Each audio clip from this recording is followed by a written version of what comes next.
My parents transferred the family shop to my sister's husband. That sentence burned behind my eyes as I stood alone under the flickering lights, oil still on my hands. 10 years of 80-hour weeks gone. Everyone expected me to fight, to shout, to beg. I didn't. I washed my hands, hung my apron, and walked into the snow without a word. They thought I'd finally broken. But a week later, when Dad called panicked about our biggest client leaving, I answered calmly, "Let the air handle it. Sometimes silence isn't weakness. It's the sound of someone reclaiming everything they were owed." When I was 22, my father, Daniel Rowan, handed me a pair of safety goggles and said, "This is your inheritance, learn to earn it." That was 10 years ago. Since then, I've spent most of my life under the white buzz of factory lights, surrounded by the hum of machines older than I am. I ran the first shift, the night shift, and sometimes both. My fingerprints were etched into every control panel in that shop.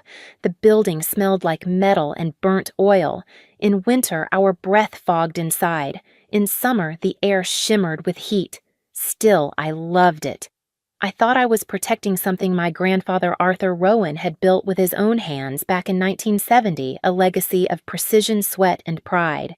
He used to tell me steel remembers the hands that shape it. My mother Margaret was gentle but always deferred to Dad. She'd bring lunch sometimes, leave it on the counter, and tell me to keep your head down. "Your father just wants the best for you." My older sister Jenna was the opposite. She preferred glossy offices and conference calls. She married Mason Pierce, a self-proclaimed business strategist who wore polished shoes in a place where the floor never stayed clean. When Mason joined the company to modernize operations, my father introduced him as the future of Rowan Metal Works. I smiled and shook Mason's hand still in my grease-stained gloves. His grip was soft. At first, it didn't bother me. I believed in the long game. I believed my family saw the hours, the burns, the late-night repairs no one else would do. I believed loyalty had a weight that couldn't be ignored, but small things started to shift. Mason began taking pictures beside the machines, posting captions like "proud to lead our talented team into the next era." My father shared every post. My mother commented with hearts.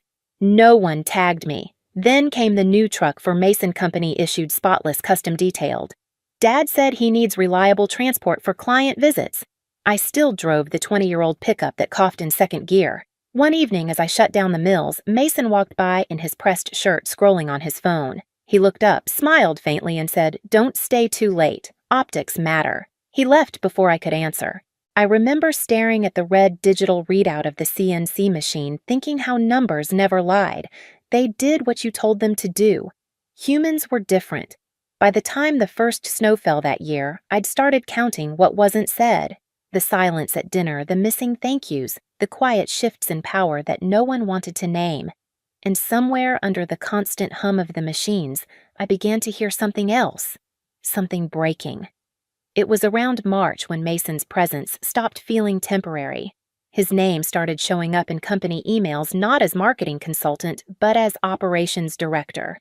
I noticed it one morning while reviewing Blueprint's 3 signatures on the approval line, mine, Dad's, and his. That was the first time I felt the ground tilt beneath me. At meetings, Dad turned to him before anyone else. "Mason, what's your take?" The same man who couldn't tell a feed rate from a speed rate cleared his throat and said, "Efficiency. We need to move from craft to brand."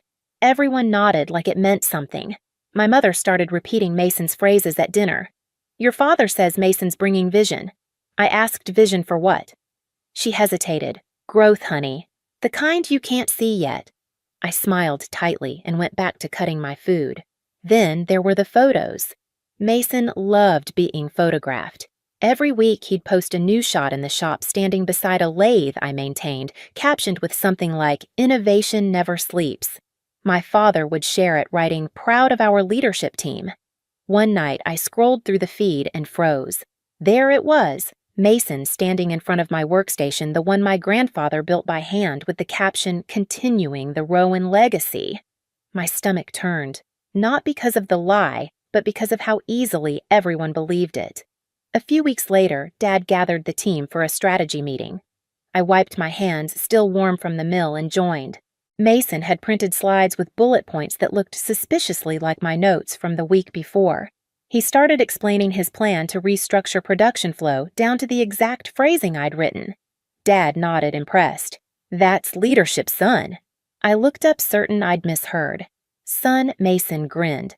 We're all family here, right? That word, family, landed like grit in a wound. After the meeting, I stayed late recalibrating the machine just to hear something honest. Hank Doyle, the old machinist who'd been here since Grandpa's day, stopped by my station. His beard smelled faintly of tobacco and steel dust. He said quietly, "Your granddad used to say a machine runs like the hands that feed it. These days, the hands don't touch much." I asked if he ever regretted staying. He chuckled, eyes soft. Never. Because I know what I built. That line stuck with me all week. By summer, Mason had his own office. I still worked on the floor. When I asked about payroll after 10 years of reinvesting my share, Dad said, "Everything's tied up in assets, Kelsey. You know that. Don't worry, it's all yours one day." That phrase again. One day. Except one day never came. The cracks had become visible now. Orders, delayed invoices, misfiled clients calling me directly to fix Mason's oversights. I'd clean up the mess quietly, hand him the final results, and watch him take credit again. The last straw came in late November. Titan Steel Dynamics sent a thank you card addressed to Mr. Pierce for the precision parts I had machined. When I showed it to my father, he smiled. "Well, that's good PR for the company." I nodded slowly. "Sure. For the company." That was the night I stopped believing this was a misunderstanding. The night it all broke open was colder than usual. The factory floor was empty, the hum of the machines replaced by a faint echo of dripping coolant. I was alone finishing quality checks on a late order. My hands were black with grease when I reached for a binder that had slipped behind a drawer. That's when I saw it, a red folder stamped "Confidential." It didn't belong there. I hesitated. For a moment, I thought maybe it was a client document or tax record, but something in me already knew. I wiped my hands on a rag, opened it carefully, and started reading. Transfers. Ownership. Effective date 4 months earlier. Signatures Daniel Rowan and Margaret Rowan. New majority owner Mason Pierce. My name appeared once under employee list. I read it twice then, a third time, hoping I'd misread. The ink glared back sharp and final. 10 years of labor, every hour, every scar erased with one stroke of a pen. My throat tightened, but no sound came out. I sank onto the stool beside the CNC mill and stared at my hands that had built, fixed, and fed this place since I was barely out of college. They looked foreign now, used, disposable. I thought of my grandfather's voice. Steel remembers the hands that shape it. Apparently, people didn't. When the shock passed, a strange calm took its place. I slid the papers back into the folder, straightened the stack, and shut the drawer. Then I stood up, turned off each machine one by one, listening as the noise died, leaving only silence. Before I left, I wrote one short letter on company stationery. Effective immediately, I resign. Good luck running this place without me. I placed it on my father's desk right beside his brass nameplate. Then I took the only things that truly belonged to me, my tool notebook, a photo of Grandpa Arthur holding my hand by the first mill, and his old welding gloves. Outside, the parking lot was crusted with frost. My truck coughed before the engine caught. I looked through the windshield at the building's glow behind me. The red Rowan Metal Works sign flickered like it couldn't decide if it still worked. As I drove off, I didn't cry. I didn't curse. I just whispered, "I tried Grandpa." For the next week, I stayed in the small apartment above Tori Alvarez's bakery. She didn't ask questions, just left coffee and a warm roll on the counter each morning. I woke up at 5 out of habit, stared at my idle hands, and tried to breathe through the silence. On the 8th day, my phone rang. I didn't recognize the number until I heard my father's voice, strained, panicked. "Kelsey Titan Steel Dynamics is about to walk. Mason can't fix the order. Please, we need you back." I took a slow breath. "Dad," I said softly, "let the air handle it." Dad didn't speak at first, just a long silence on the line, the sound of his breath heavy like he was trying to decide whether to beg or command. When he finally did, his voice cracked. "Kelsey, please." Mason doesn't understand the specs. Titan says the parts are out of tolerance. They're threatening to terminate the contract. That's 40% of our revenue. For a second, muscle memory tried to take over. My mind pictured the mill setup. The tool offsets the coolant ratios. I could fix it in hours. I knew I could. But the moment I almost reached for my jacket, I saw that red folder again in my head. The signatures, the betrayal. "I don't work there anymore," I said quietly. "You don't mean that." His voice broke higher. "Your family. No, Dad," I said. "I was labor. You already chose your family." He exhaled sharply, half pain, half anger. "Don't do this, Kelsey." "I'm not doing anything I said." I stopped doing things for free. And I hung up. The phone buzzed again and again for the next hour. I didn't answer.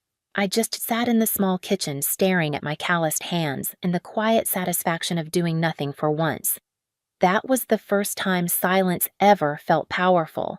Over the next few days, the calls stopped, but messages trickled in from old coworkers, questions, warnings, gossip. Mason's been missing meetings. Titan pulled the inspection team. "Your dad looks sick." Tori slid a cup of coffee across the counter one morning and said, "You gonna let them drown?" I looked up from the newspaper. They built the boat. They chose the captain. But I didn't walk away completely. I started keeping track. Titan Steel filed a complaint over defective batches. Vendors posted delayed payment notices. Mason was suddenly posting fewer photos online. Then one afternoon, I got an email from Nora Park, an old friend from my technical college days who'd gone on to law school. Subject line, "Need to talk." When we met at her Milwaukee office, she looked exactly the same sharp, composed, the kind of woman who always walked in knowing the next 3 moves. She poured coffee and said I heard about the transfer. "You heard right," I replied.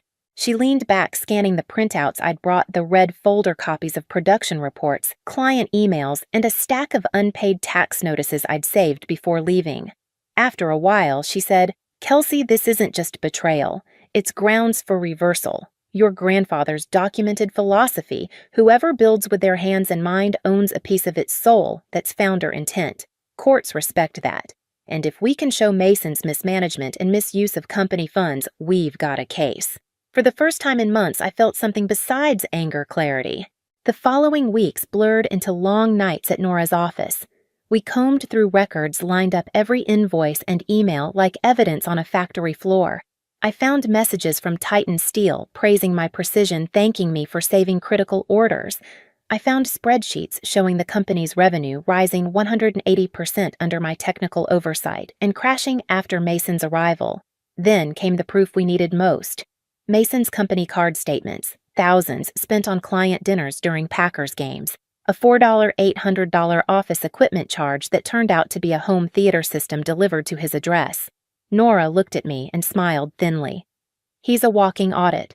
We also contacted Hank Doyle, the old machinist. He met us at a diner, his hands still marked with grease stains that never really washed off.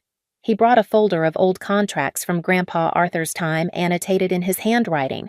Words circled, underlined, team share, joint ownership, collective value. He meant it. Kelsey, Hank said, "Arthur always said you'd carry this place forward." When I took those papers back to Nora, she said, "This is gold. It's not just about fairness anymore. It's about legal intent." She looked up from the files.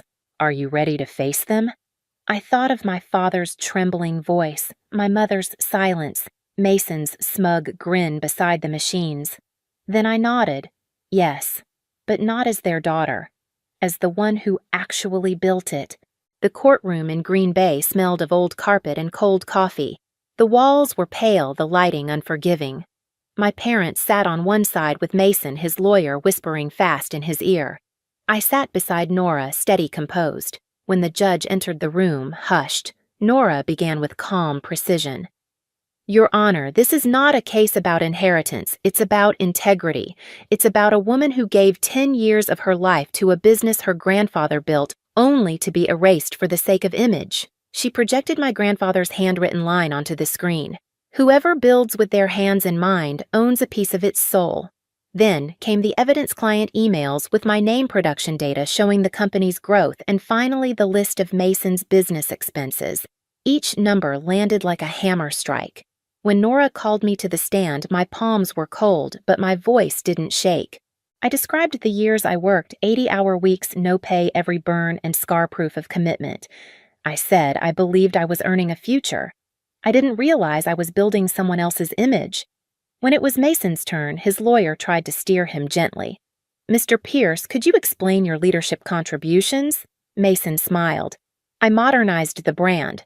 I brought visibility." Nora rose. "Cross-examination, Your Honor." She walked closer, her heels tapping the tile like a metronome. "Mr. Pierce, name 3 clients you personally acquired." He blinked. I oversaw general outreach. Name 1. He hesitated. "I'd have to check the database." "All right, describe how to set up a CNC mill for a titanium run." He frowned. "That's not my area of focus." Nora turned to the judge. "He owns a machining company, Your Honor." The gallery murmured. My father rubbed his forehead. My mother's eyes dropped to her lap. Nora continued. "Mr. Pierce, what was last quarter's revenue?" He swallowed, not sure of the exact number. "So, to summarize," she said calmly, "you can't name your clients, don't understand your product, and don't know your financials, but you call yourself a leader." Silence stretched across the room. The judge looked over his glasses at Mason. "You may sit down, Mr. Pierce." I watched the confidence drain from his face like oil from a cracked line. When the closing statements ended, the judge leaned back reading over the files. "This court recognizes clear evidence that the transfer of ownership violated the founder's documented intent, and that the plaintiff, Ms. Kelsey Rowan, was the primary operational force behind the company's success. Conversely, Mr. Pierce's financial misconduct disqualifies him as a responsible successor." He paused. "The transfer is hereby nullified. The company will be liquidated and the remaining proceeds divided equally between Ms. Kelsey Rowan and Ms. Jenna Pierce." A gavel struck. Final. My father's shoulders slumped. My mother looked years older. Mason sat frozen eyes blank. Nora leaned toward me and whispered, "You won." But I didn't smile. Winning didn't feel like triumph. It felt like clean air after years of smoke. Outside, the sky was pale and cold. I stood on the courthouse steps, watching my breath rise like steam and fade. For the first time in my life, I wasn't attached to the hum of a machine or the weight of family duty. I was just free. Justice hadn't roared, it had whispered, and that whisper was louder than anything they'd ever said. 2 months later, the settlement money appeared in my account, $62,700 after debts and legal fees. It wasn't wealth, it was oxygen. Enough to breathe to begin again. I rented a small industrial space on the south edge of Green Bay, bare concrete floors, cracked windows, an echo that felt like possibility. I scrubbed the walls myself, repainted the doors, and installed 2 used CNC mills I bought from an auction. I named the place Rowan Steel Core. I didn't want to resurrect what was lost. I wanted to rebuild it on truth. At dawn, when the first spindle came to life, the sound made my chest ache. It was the same hum I'd grown up with, but this time it belonged to me. One afternoon, my phone rang. The caller ID read Titan Steel Dynamics. A familiar voice said, "We heard you opened your own shop. We'd like you to take over production again. We need someone who actually knows the machines." I smiled steady. "Send me the specs." By summer, the machines were running full shifts. The invoices bore my name. The work was mine, the mistakes mine, the victories mine. One day, Hank stopped by his beard, whiter now, eyes bright. He ran his hand along the old mill I'd restored my grandfather's first. "Arthur would have been proud," he said softly. I nodded. "Maybe. But I'm proud for both of us." He smiled. "That's how legacy really works, kid. You don't inherit it, you rebuild it." When he left, I stood in the quiet, the hum of metal cutting through metal filling the air. The machine sounded steady, alive. And for the first time in years, so did I. The sun cut through the shop windows that morning, turning the metal dust in the air into gold. I leaned against the railing, watching the light fall across the machine my grandfather once called the heart of this place. Its rhythm was steady again. People always think revenge means shouting lawsuits or slammed doors. but sometimes it's quieter than that. Sometimes it's standing in the same place they tried to erase you from and realizing you're the only one still standing. I touched the cold steel, the pulse of my own work echoing back through it. Sometimes I said softly, "Silence isn't weakness. It's the sound of someone reclaiming everything they were owed. If you've ever been silenced and stood back up, this story was for you."